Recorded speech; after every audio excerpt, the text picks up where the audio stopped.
Welcome back, and welcome to the first of a couple unboxings for some pairs of Maestro Bespoke shoes coming out of Brazil.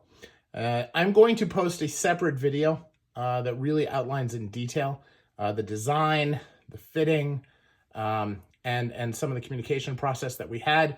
This is from Chao Torres.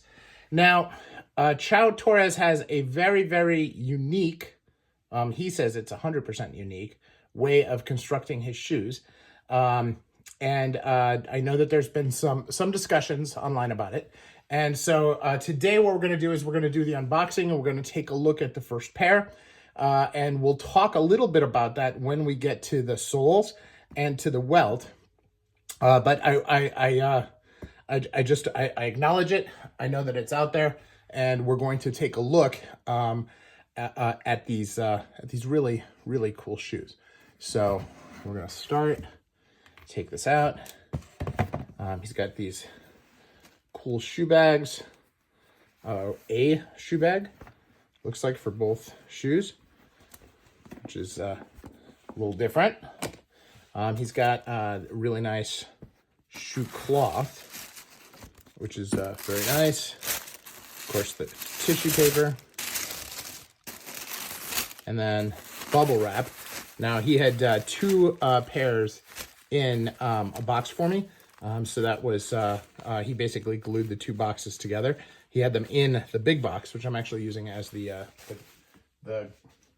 basis on top of the table here. Now, take a look at these shoes.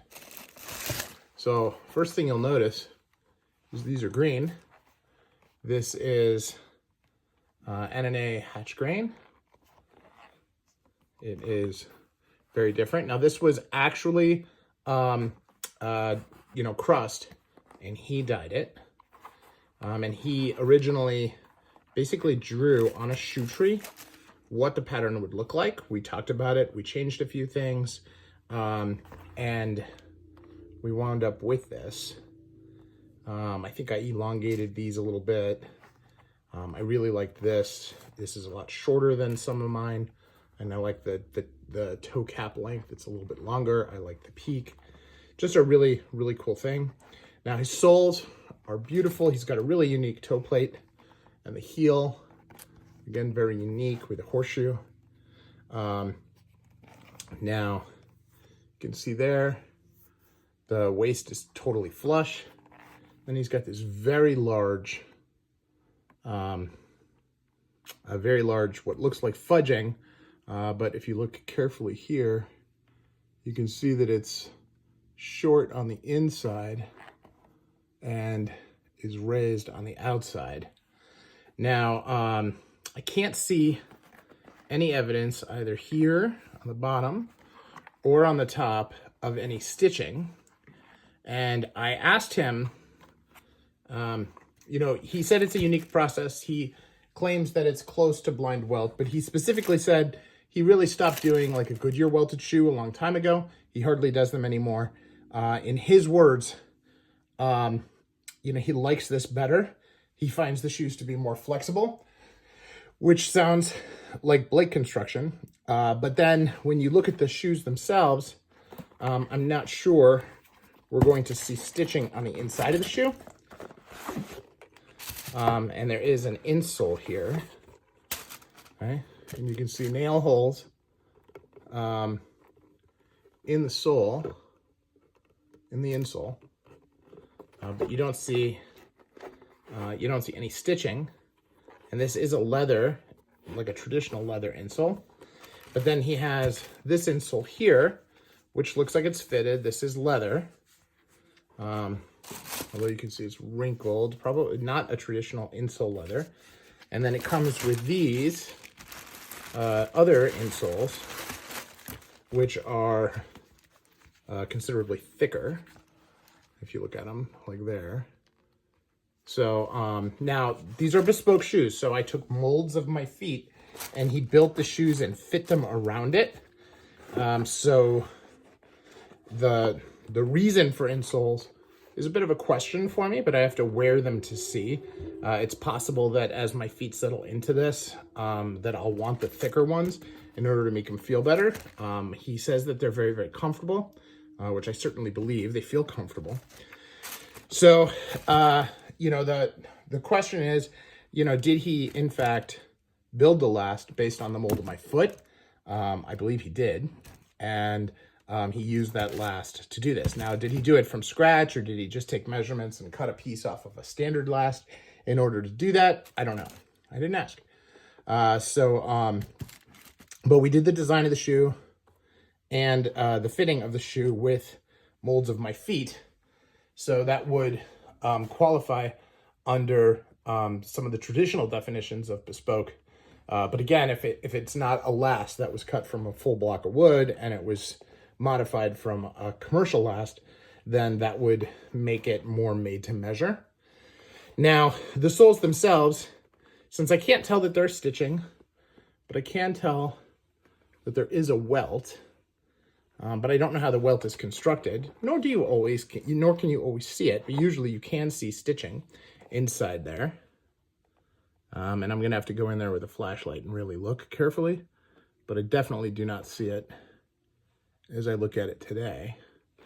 Then it is possible that he cements the sole onto the shoe.